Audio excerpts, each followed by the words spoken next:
Hey, everybody. Hey, hey, hey. Welcome, welcome, welcome to the Santita Jackson Show here on AM 950 Radio, the voice of progressive Minnesota. It's a joy to be with you today. As we are recording right now, everyone is voting. Hopefully, by the time you hear this, we'll have some sense of who has won this election. But I tell you what, the work begins November 6th because there's a lot that has to be done in this country. There's a lot that needs to be done in this world, and America's at the center of it all, and so which means you are. So please go to the Santita Jackson and Friends Facebook page and the Santita Jackson Show YouTube channel. We're on X at Santita J. And we have got to get some things going. So I want you, hey, Shalom, Robert, everybody, thumbs up, thumbs up, thumbs up. I have to let everybody know that we're here, that we're here, that we're here, that we're here. That's right. We are here. We are here. We are here. And we're talking with one of our favorite people. You heard us when we had his New York Times bestseller, which you could not even pronounce the name. It's something my father loved needling him about. Rat Effed. It's the true story of the secret plan to steal our democracy. And this was very real. But he has a new book, everybody. Anti-Democratic. You have got to get it. It takes you inside the 50-year plot to control American elections. This book is so timely because it has been a plot. It has been a plan. Dr. King often said, while evil men plot, good men must plan. Don't write things off as conspiracies. Some people are really thinking, David Daley. They're thinking. Of course, you're from Fair Vote, and we've had some of your colleagues from Fair Vote on over the past few days to talk about the Electoral College, and we're so excited about the work that you've always done. But we want everyone to get your new book, because everyone's talking about democracy. Everyone's talking about democracy while we live in this oligarchy, but that's part of the discussion here. We're trying to save and really underscore this way of governing this republic, right? Which is, we're trying to be a democracy. And you have people who are pushing against it, the oligarchs. It's like it's a fight that we have been engaged in for hundreds of years. And they are plotting, they are planning. If you didn't believe it, look at what happened with Joe Biden, David Daley. I must say, 14 million people vote, and then the board of directors take him out. Now, I'm glad Kamala Harris looks like she might win. I hope she does. That having been said, it's like, whoa. It's like the quiet part is being said out loud, but we're seeing it happen everywhere. You've got Elon Musk, who controls X. You've got Jeff Bezos, who controls the Washington Post. I mean, these are like some of the most influential media platforms in the world. But let me back up. You tell me about this new book and kind of tell us about the new book, because I want to step back and really put it in the context of what we're looking at right now, because as of yesterday, more than 76 million people, as of Monday, more than 76 million people had voted. Now, they were only expecting about 59 million in this early voting mail-in process, but people have really, really, really gotten involved. They're very engaged. So you tell me, anti-democratic what about this 50-year plot? Are you serious? A 50-year plot going back to the 70s? What do you mean? We are not in the moment that we are in right now by accident. We're here in the same way that the first book, whose title will not be said on the radio, had to do with a really sophisticated plan to use redistricting and gerrymandering to take control of state houses and Congress. And we're still living with the consequences of that, right? There's a national vote that's happening today that will determine not only who's president, but who runs the U.S. House of Representatives. And the district lines that have been drawn are going to do more to determine the winners and losers of those elections than anything else. Conservatives, Republicans have got a baked-in advantage in the House of Representatives because of the way that they drew these district lines for themselves. We don't talk about that enough. And similarly, what this book is about how the same plan was used to take control of the nation's courts, that conservatives, Republicans, the right recognized that on a whole host of really important issues that were important to them, the nation wasn't with them. They couldn't win on these issues at the ballot box. So the way to do so was to take over the courts and to use judicial decisions to win these victories that could not be won at the ballot box. And so the current conservative supermajority on the Supreme Court, a 6-3 majority, is not an accident. It was patiently built over the years by the same oligarchs that you are talking about, the same folks who have deep pockets and big interests before this court. And they have pushed the country decidedly to the right on issues where they would never win a popular majority, whether we're talking about reproductive rights, whether we're talking about gun control or the regulatory state, or perhaps some of the most important rights of all, the foundational rights of voting rights. And this court has eroded those fundamental rights over the last 15 years. So much of this has been led by the Chief Justice, John Roberts, who comes into office saying he's just going to call balls and strikes. He is not making the rules. He's just a modest guy interpreting the rules. Instead, Roberts calls balls and strikes. If you ever saw the Naked Gun at a Leslie Nielsen comedy, in which he plays an umpire who starts making a call the second that the pitcher goes into his hand, right? We know what Roberts' call is going to be before the pitch is even thrown. John Roberts is not an umpire. John Roberts is probably the most effective Republican politician and political operative of a generation. And Abraham Lincoln, in his first inaugural, said that if the most important decisions a nation faces are to be made by the Supreme Court, that the people will have ceased to be their own rulers. And I'd suggest that's the situation that we are in, that the U.S. Supreme Court, this body of 9 appointed for life, not elected, that makes its decisions in private, that is subject to no ethics code, has effectively become a super legislature with veto power over everything in our politics. And that ought to give us real pause as we think about the state of American democracy. We're talking with David Daley, the author. His latest book is Anti-Democratic. It takes us inside the far right's plot. 50-year plan to control American elections. I mean, and you have often talked about how this has Americans underrepresented in Congress. So let's just start there, and then we can go to the state houses.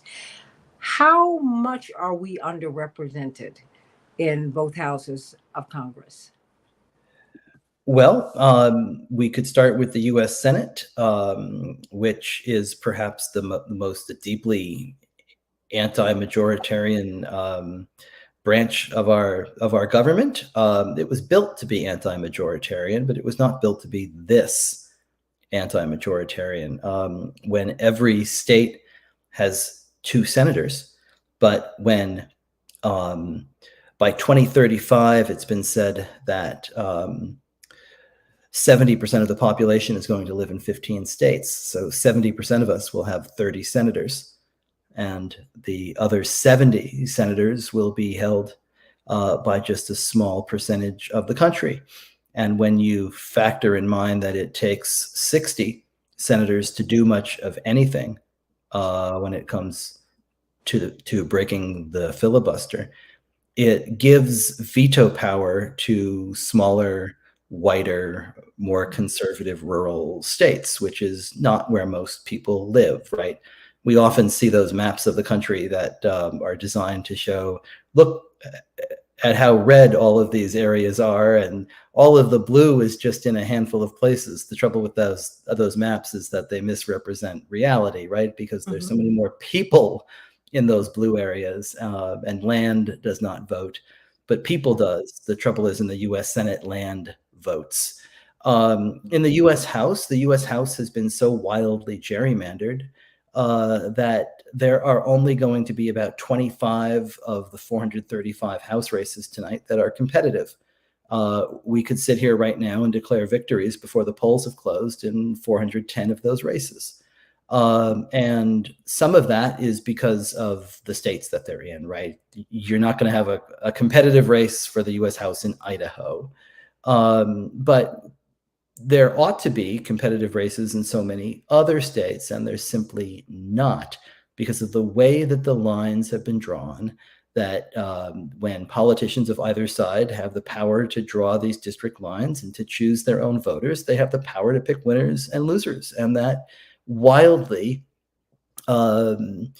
creates disproportionate legislatures in all of these states. You go back to 2012, for example, right after the original big Republican gerrymander post-Obama 08. Obama in 2012 is reelected by the American people, but his second term effectively ended the night that he was reelected, because Democrats win 1.4 million more votes nationwide for the U.S. House, but Republicans take the chamber 234-201. And Obama really isn't able to get anything through Congress for the next 4 years.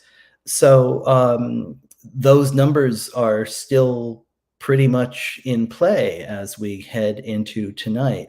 Republicans have been able to draw districts. They drew about 190 of the 435 on their own.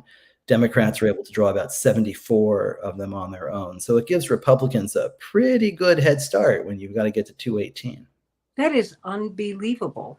I mean, how does this work? I mean, because David Daley, the Congress is supposed to get more as the population expanded. Weren't we supposed to get more representatives? You know, the number of U.S. representatives, just like the number of justices on the Supreme Court, has changed over the years and is not fixed by the Constitution. We could address either of these things if we wanted to, but we have not fixed the number of or changed the number of representatives in the U.S. House for about 100 years.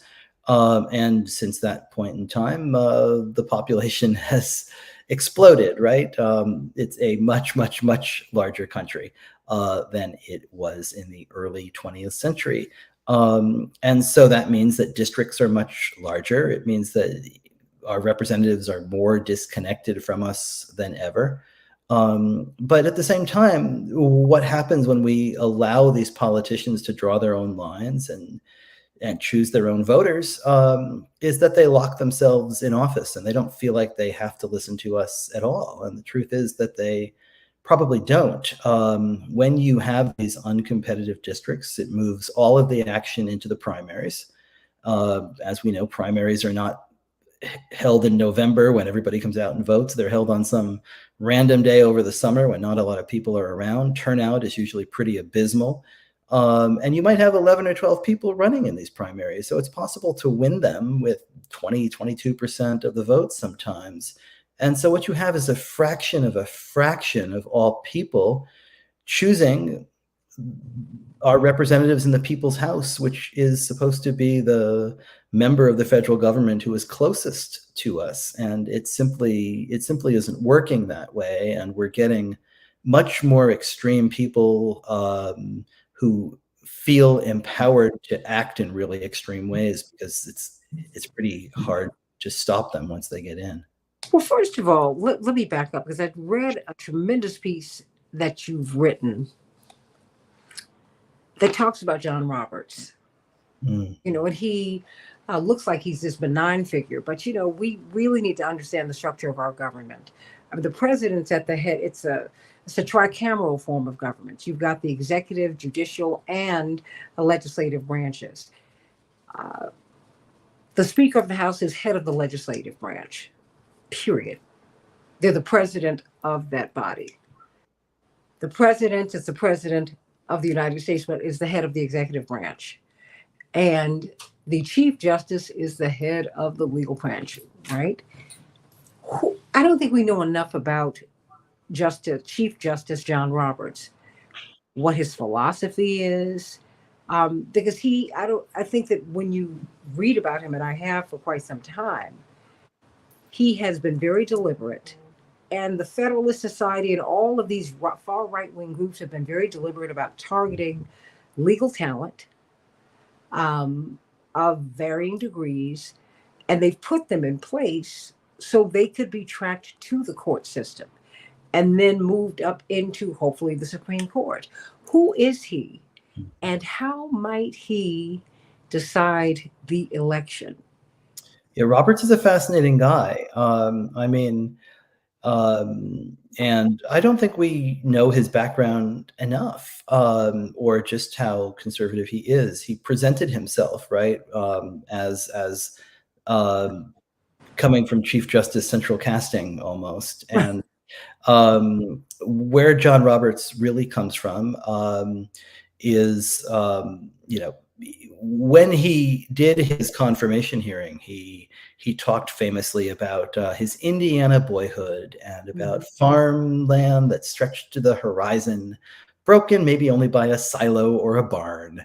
And this was so much nonsense because, John Roberts may have driven past Home Depot once, but this was not what his boyhood was. You're in Chicago, you understand John Roberts' boyhood because you know what these towns in Indiana across the lakes are like. He was not growing up in rural Indiana. John Roberts was growing up in Lake Brook and in some of these really, really wealthy suburbs, really, of Chicago. The town that he grows up in was so deeply segregated that even decades after the United States adopted anti-housing discrimination laws, his town is still advertising itself as for Caucasian Gentiles only.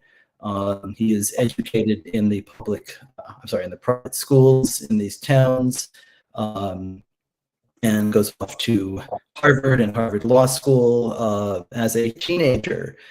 His dad is an executive at Bethlehem Steel. He gets summer jobs in the Bethlehem Steel program that pay between $16 and $18 an hour. This was the early 1970s. That's the equivalent of about $85 to $117 an hour now. It's a pretty good summer gig. He goes off to Harvard and Harvard Law. From there, he goes to Justice Rehnquist's quarters at the Supreme Court as a clerk. And what enough people know about Justice and later to be Chief Justice Bill Rehnquist is that he was a vote suppressor of the first order, not simply in his legal decisions, but in person. Bill Rehnquist, who was the Chief Justice of the United States until 2005 and his death, personally intimidated Black and Latino voters at the polls in Arizona across multiple elections in the late 1950s and early 1960s. It's called Operation Eagle Eye, and it's worth looking up.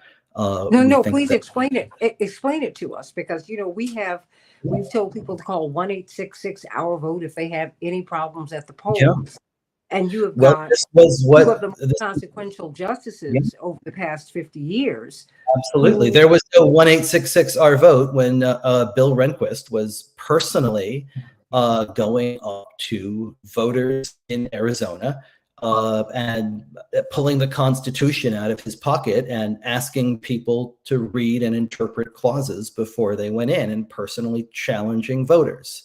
He personally did this. Personally, this was Bill Rehnquist doing this himself. Yes. And if you go back to his confirmation hearings in the early 1970s, some of the people who saw him doing this and were intimidated from voting himself showed up and testified before Congress. You can find all of this in the congressional record. We don't talk about it enough. This was where John Roberts learned the law. John Roberts goes from there because Rehnquist's chambers were kind of the Federalist Society before there was a Federalist Society. He goes straight from there into Ronald Reagan's Department of Justice as about a 26, 27-year-old as an assistant attorney general. And young John Roberts, who at a time when John Lewis was getting bloodied on the Pettus Bridge in Selma, at a time when freedom riders were registering voters across Mississippi. John Roberts was playing lacrosse in a town built for Gentiles, Caucasian Gentiles only. And he is given, at that age, control of the voting rights portfolio at the U.S. Department of Justice. And not just at any point in time, but in 1981, 1982, right ahead of the 1982 reauthorization of the Voting Rights Act. And so John Roberts is leading the rights opposition to how Congress wanted to reauthorize the Voting Rights Act as a young man in a high position at a very important time. John Roberts lost that fight in 1982. The Voting Rights Act was indeed reauthorized with some of the language that Civil Rights and Voting Rights Act activists wanted to see. But there was a really important lesson that was learned, right? That you could not attack something as American and apple pie as the Voting Rights Act through a full frontal assault. If you wanted to undo it, you had to do it through the courts. And so really what goes into motion then is the plan to use the courts to unwind the Voting Rights Act. And John Roberts, as indeed Chief Justice of the United States, it's a lot easier to unwind something when you don't have to get it through both houses of Congress. All you need are 5 people on the US Supreme Court. And so as Chief Justice, John Roberts would give us the Citizens United decision that flooded our politics with dark money from billionaires and oligarchs. He would give us the Shelby County versus Holder decision that eviscerated the most important enforcement mechanism of the Voting Rights Act. He would give us Common Cause versus Rucho, which closed the federal courts to the kinds of partisan gerrymandering that's been happening around the country that has given Republicans the kind of advantages in state houses and Congress that we were talking about earlier. He would give us the Trump versus the United States case that effectively said that the president can be the king, in addition to plenty of other cases that have narrowed the scope of the Voting Rights Act, and plenty of other really dangerous time bombs for our democracy. And so if this, and I'm talking too long and I should let you ask a question. No. But if this election, if this presidential election is close, and if it goes to the US Supreme Court the same way that Bush versus Gore did 24 years ago, we should well understand that the Supreme Court will deliver the election to Donald Trump, because that is what they have been placed there for. That is their entire purpose. The US Supreme Court is not there to interpret laws. It is a branch of political power, and right now it is the heart of Republican political power. And this is set up for that to happen, because the people who will be deciding that case, if it gets there, and let's hope that the election is decided clearly one way or the other, so that this does not happen. But if that's the case, it will be decided by a conservative supermajority of 6 on the US Supreme Court, 5 of whom were appointed by presidents who lost the popular vote, 3 of whom, including John Roberts, worked as lawyers on the Bush versus Gore case, 1 of whose wife flew the insurrectionist flag outside their home, and another of whose wife worked alongside the insurrectionists, and Ginny Thomas. I think that's something that ought to give all of us a great pause and concern. But see, I think that we're talking with David Daley. You've got to get his new book, Anti-Democratic. It takes you inside the far right's plot. It's a 50-year plot, everybody, to control America's elections. I keep giving the whole title, David Daley, because I don't think we understand how far the rabbit hole we are. Yeah. Because we did not.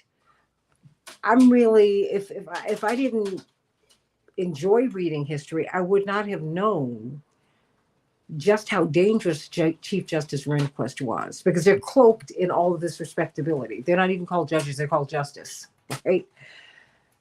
And his acolyte, his mentee, who, if you examine his writings, and he's been very careful, because he's been on track for the Supreme Court really since his undergraduate age, if not before. He's been very careful about what he's written, but if you get a chance to peek behind the veil, you see what his judicial philosophy is. And these folks, this was the reaction. We've had Dr. David Gibbs on the show. The Revolt of the Rich is his new book, which is real. We're looking at the reaction to the gains of the civil rights movements of the 1950s and 60s, right? And so I think that while all of this was happening, David Daley, I don't know if we're really aware how these carefully laid plans, and really in our judicial system, the Supreme Court, most Americans don't trust it now. They don't believe in the integrity of it. And I think it's dangerous. But now we're at the election. I don't think that we sufficiently studied what happened in 2000. And then we turned around and had some more legal problems in 2004. And I'm concerned about the polls are saying that it's a 50-50 split. I mean, what happens if it's closer than this? I mean, what happens if there's a split between the popular vote and the electoral vote? You know, some states are winner take all, some are not. I mean, and what if this goes to the courts? What can we expect? If this goes to the courts, we can expect that the Republican judges who have been placed on these courts will rule for Republicans. I mean, these judges are not only called justices, but they sit there in black robes when they should be wearing the blue and red robes of their party, and they should be wearing patches like they're in NASCAR of all of the plutocrats who donated money to put them on the bench and on these seats. Because getting a seat on the U.S. Supreme Court costs between $10 and $20 million these days, the way that these political campaigns to confirm them are run and won. And then they continue to be given lavish luxury lifestyles by the likes of Harlan Crow and Paul Singer and the folks who pay for their vacations and send them on junkets and buy their mother's houses and let their mother live in it, or pay the education bills of their kids and their friends, oftentimes while having huge interests before the court.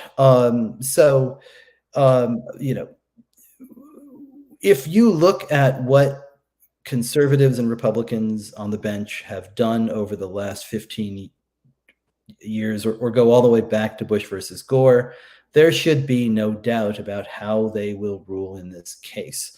John Roberts has never, in a democracy and voting rights case, ruled in such a way that would benefit anybody other than his patrons in the Republican Party.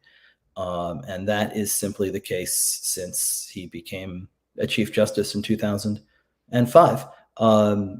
All of these voting rights cases have effectively gone the same way. And the ones that haven't immediately gone the same way uh, are red herrings and misdirections in which he's embedded a time bomb in them that sets up a future case that will go off down the line. For example, some of your listeners might be saying right now, well, what about the Alabama case on Congress and voting rights? Well, and racial gerrymanders. Roberts was on the right side there, wasn't he? And he was. And Alabama will likely elect a second Black member of Congress this evening. But there was a case at the Supreme Court yesterday, right, from Louisiana, which is really the follow-up to the Alabama case, which is following the breadcrumbs that Roberts dropped in the Alabama case, which is probably going to unwind Section 2 of the Voting Rights Act when it comes to racial gerrymandering in redistricting. So Roberts pushed the pause button. He took a little sideways step before the big jump that's going to happen. And probably no one really noticed what was happening in the Louisiana case because the court heard it the day before the presidential election. So people probably don't even realize what is at stake right now, which is really the idea that there will be any minority congressional seats in some of these states at all. And I've gone down a very different rabbit hole than what you asked. But this is who John Roberts is. John Roberts' life's work has been undermining voting rights, undermining the Voting Rights Act, and awarding enduring advantages to the Republican Party through the courts. We are living in that America right now. And we forget what happened in Bush versus Gore. The U.S. Supreme Court shut down a recount with about 500 votes separating the two candidates in the decisive tipping point state. And effectively, they chose the winner of the presidential election in 2000, along effectively a party line vote. Justice Stevens at the time, it might have been appointed by Gerald Ford, but he'd effectively become a liberal by that point in time. So it was effectively a party line vote of 5-4 for George W. Bush, and he becomes president. And the country accepted it because the country still respected the U.S. Supreme Court and did not see it through the strict partisan lens that we see it now. Al Gore went on TV that night, about a half hour after the court's decision, and conceded the race in good spirits, and there were, not riots filling the streets. The Supreme Court does not have that kind of respect from the American people right now. Frankly, they don't deserve it. And the reason that they don't have that respect right now, the reason why used car dealers and even journalists have, probably a higher public opinion trust rating than the U.S. Supreme Court, is entirely of the court's own doing. It's because this is a corrupt and partisan court, and that the American people know it. We do know it. Do you think enough of us know it? Clearly the polls show that the majority of Americans do not trust the court. What can we do about it? Because we don't really think about these things, David Daly, until we are, say, in this moment, like we are in the middle of the election, and we're concerned that they might have to step in and decide the election. I didn't think we fought hard enough in 2000. I don't think we should not have let that go. And quite frankly, to be very frank with you, we let the personal scandal problem of Reverend Jesse Jackson, who was about to lead the march of tens of thousands of people on the Capitol in Tallahassee, that blew all of that up. And it was like, wait a minute. Do you not know what's happening here? These people are undercutting. Talk about democracy. And quite frankly, I think that the Democrats stood down, and they should not have done that. You're right. Because, The I mean, Democrats ran that entire thing wrong, right? I mean, the Brooks Brothers riot that was going on, right? oh my I God. mean, Joe Lieberman surrendering on key points of the recount. No, tactically, everything that the Democrats did there was wrong. But in some ways, that's a secondary point, I think. But this court, Americans agree on what needs to be done here. The polls show that upwards of 70% of all Americans believe in term limits for Supreme Court justices. And that includes upwards of 70% of Republicans who buy into the idea that these justices could maybe have 18 years and one person rotates off every 2 years. And the same numbers agree that there ought to be actual meaningful ethics reform and a code of conduct for these justices that forbids them from having the kind of gifts and billionaire friends, treating them to lives of plutocratic luxury. So I think we could start there, but I think we also, just as we spoke earlier, that times have changed and we might need to expand the U.S. House of Representatives. Times have changed and we have to think differently about having 9 justices. I mean, and we can look at this through partisan lenses all we want, but I would suggest that we put the partisan lens down for a moment and say that in a democracy, maybe no 9 people ought to have that kind of power. Maybe no 9 unelected people ought to be able to have the kind of authority and clout that this court has claimed for itself. That's dangerous. No other country in the world, no other modern democracy in the world, say that, awards a court that kind of power. There are lots of things that we could do to fix it. The number is not set at 9. We could expand the number of justices. When Franklin Roosevelt tried to do this, it was called packing the court, right? Mm-hmm. And it's considered to be a stain on his reputation, but it worked. Because the justices in that moment were trying to undo the New Deal, which was extraordinarily popular among the American people and which was going to lead us and did lead us out of a Great Depression. And it was the public pressure that came through Roosevelt and the idea of packing the court that made some of these justices back down and think twice about using their authority to undo what FDR was building to fix and save the nation in the midst of the greatest economic depression that we have ever endured. But it doesn't have to be additional justices, right? We could treat the Supreme Court like it's a high federal court.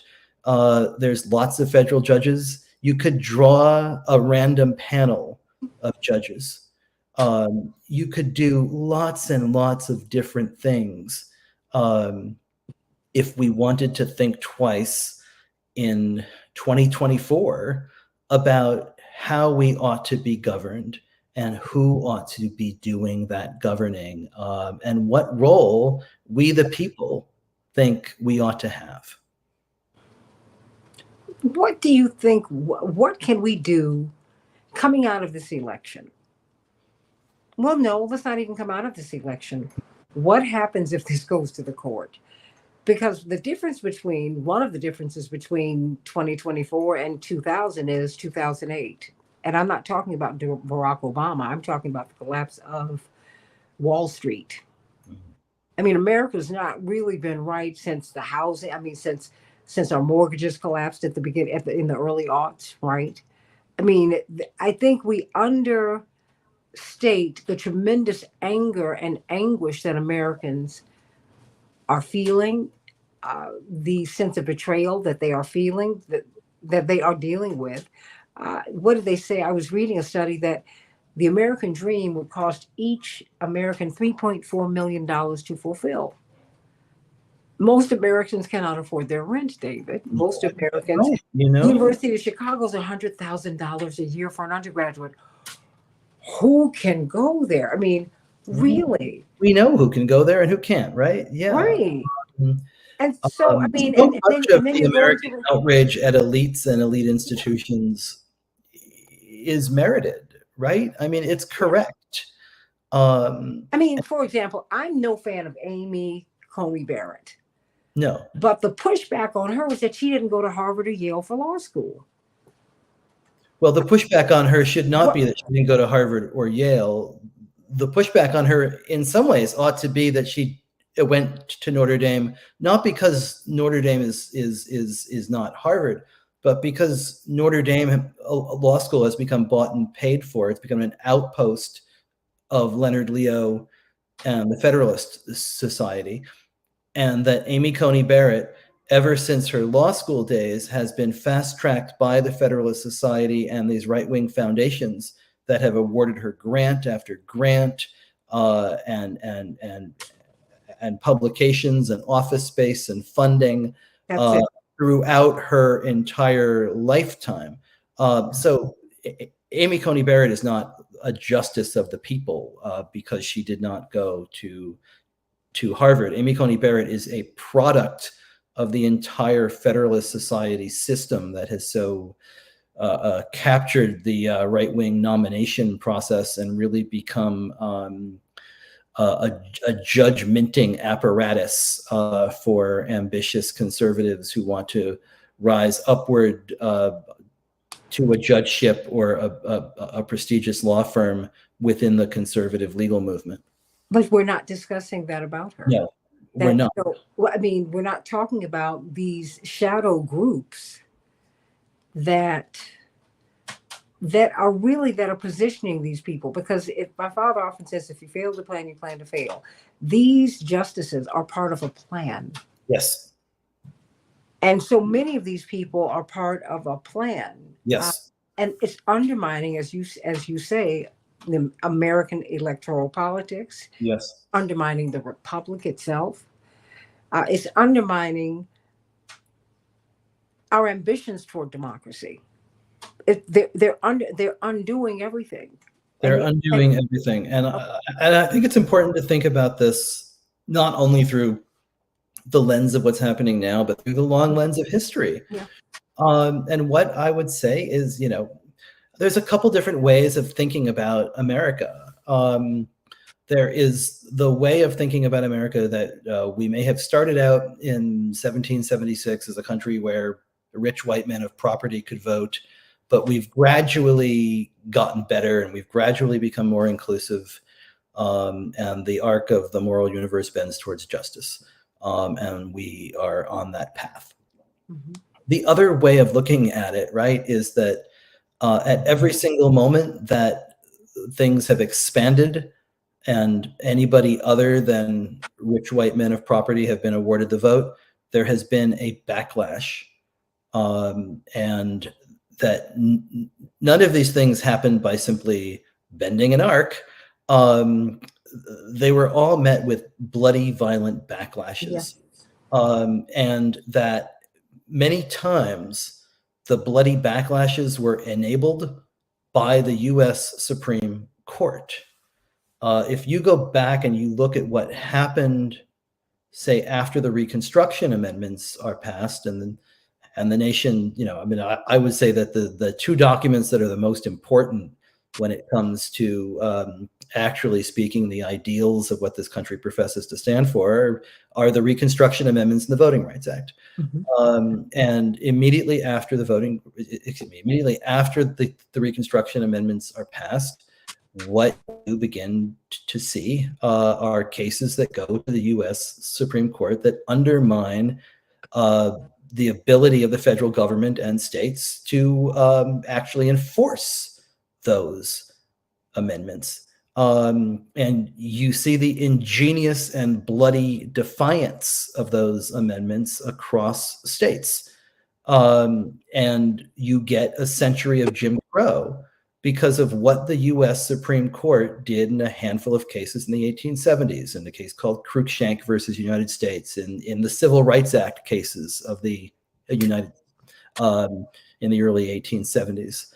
And, you know, the kinds of decisions that were handed down in the 1870s, the language and the legal reasoning is mirrored in the decisions that John Roberts hands down in Shelby County and some of these later, more modern cases on democracy.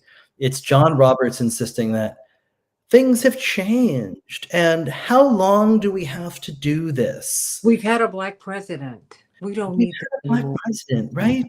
I mean, the Supreme Court in the 18th. I mean, that was in an opinion he wrote, right? Yes, yes. The Supreme Court in the 1870s says, how long must Black people in this country be given and treated as special wards of the state? It's the early 1870s. Slavery just ended 6 years ago. Maybe not yet.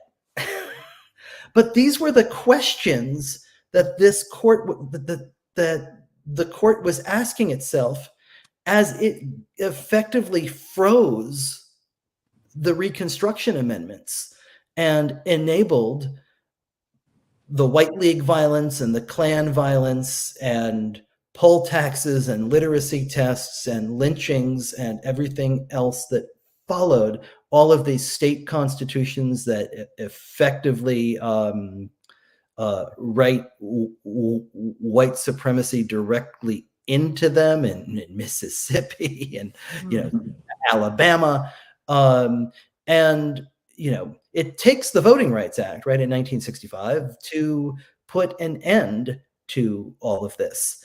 And crucially, it was preclearance in Section 5 that said the states that have the worst history here have to run anything that they want to do that is a change past the federal government before they do it. And preclearance wasn't perfect, but it worked pretty well for a long, long time, up until John Roberts decided, well, how long are we going to keep doing this? Roberts in an oral argument asks, it's beginning to look like this is going to be here forever. And, well, you know what the Congress of the United States said? Well, Congress almost unanimously, when it reauthorized the Voting Rights Act in 2006, reauthorized it for 25 more years. So it's beginning to look like it's going to do this forever. Well, it would have been 2031. And then it would have been looked at to see if it was still needed. The same way that when Congress looked at it in 2005 and wrote a 16,000-page report that documented hundreds and thousands of examples of where preclearance was needed across the South because elections were being canceled when it looked as if the first Black candidate might win in some of these small Southern towns. Precincts were being moved the day before the election, and some people were being told about it and some people weren't. The kinds of redistricting that was going on, the way that towns would be enlarged. Lots and lots of things happening and going on in which preclearance was very, very important. And John Roberts says, no, I don't think we need this anymore. Shouldn't we think about how this is affecting white people? Shouldn't we treat every state the same? And there was no legal reasoning here. There was no history here. There was no respect for the work of a nearly unanimous Congress. There was no balls and strikes. John Roberts struck this down because it's John Roberts' life's work to strike this down and to give advantages in elections to his side. And striking down of preclearance in 2013 has everything in the world to do with the kinds of lines people are going to stand in Atlanta today, and the kinds of lines people are going to stand in Texas today, and the kinds of voter ID bills that are going to be that have been enacted in these states. in the kind of voter roll purges that we have seen every 2 years. This is still affecting us today. We have a couple minutes before we go, and we are vigilant about this election, but you make the case that this really goes beyond this election, although this election has us giving this some focus. But we really have to go above partisanship and I guess move into our patriotism, David Daly, because it really is about the country. Just yeah. Where do we go from here? I think we like to think that all of this started when Donald Trump hopped on the escalator and jumped from reality TV into politics. And, that was certainly a big moment, but that's not the crucial moment here. This did not start with Donald Trump, and it won't end with Donald Trump. If he loses tonight, the effect of this sort of minority rule on our politics is not going to go away. It's been deeply baked in. Some of it has been baked in from the beginning, such as the minoritarian impulses of the U.S. Senate, but others have been baked in more recently through redistricting in the courts. And we have to address this. We have to address it if we want to be a representative democracy. I think that the big question of this nation has long been whether a multiracial nation can be a multiracial democracy. And I don't think we've always done the best job of answering that question affirmatively.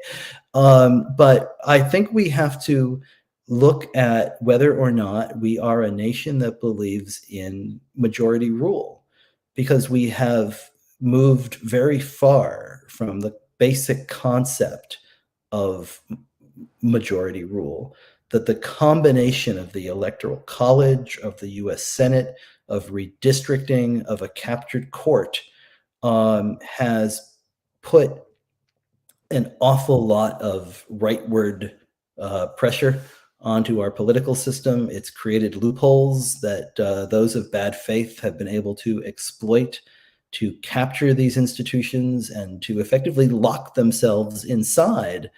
And we have elections in this country every 2 years or every 4 years or every 6 years for some of these offices, because we believe that these offices do not belong to the people who hold them, but they belong to the American people who loan them to people for that period of time that they win the office for. But that's not the way that the system is working. Our elections have not been an effective way of controlling our politicians because of the way that the courts and those of bad faith who like the idea of holding all of the power, even though they only represent a small sliver of the people, have changed the system for their advantage. And until we start talking about this and working out ways to fix it that benefit all of us, we will continue to have this problem. The Republican Party has changed greatly over the course of these last 2 decades.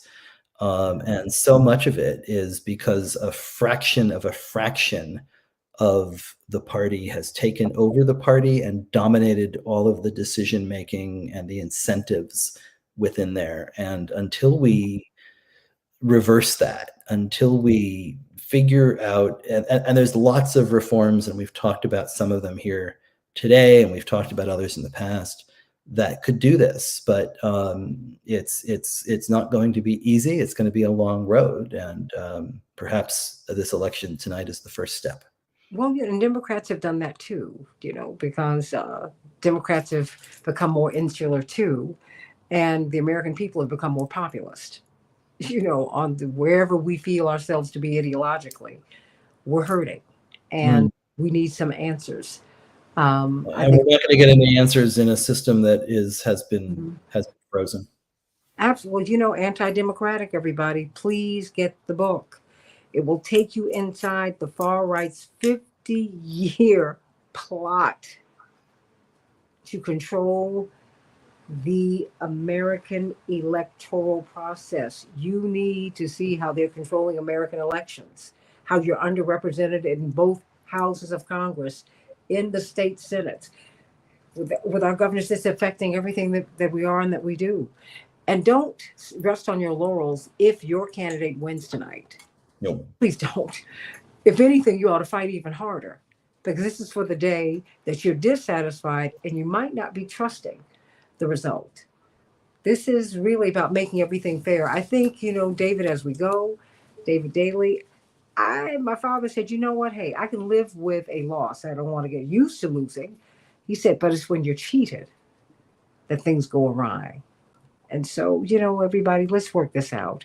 Anti-democratic, everybody, inside the far right's 50-year plot to control American elections. You have got to get this book, because it's not your imagination, everybody. It really is happening. David Daly, I'm sending you so much love. And of course, get rat effed. The true story of the secret plan to steal our democracy. So much of this is not Donald Trump, everybody. And this isn't even Barack Obama. This is baked in the cake. We've got to work it out. Sending you so much love, David Daly, my dear brother and friend. Back at you, my friend. Thank you. Much love. Second hour, everybody. Let's talk about this election. Oh, I can't believe we're here. We're here. And we're there. Back with more of the Santita Jackson Show here on AM 950 Radio, the voice of progressive Minnesota. God bless. Thank you so much, David Daly. Thank you.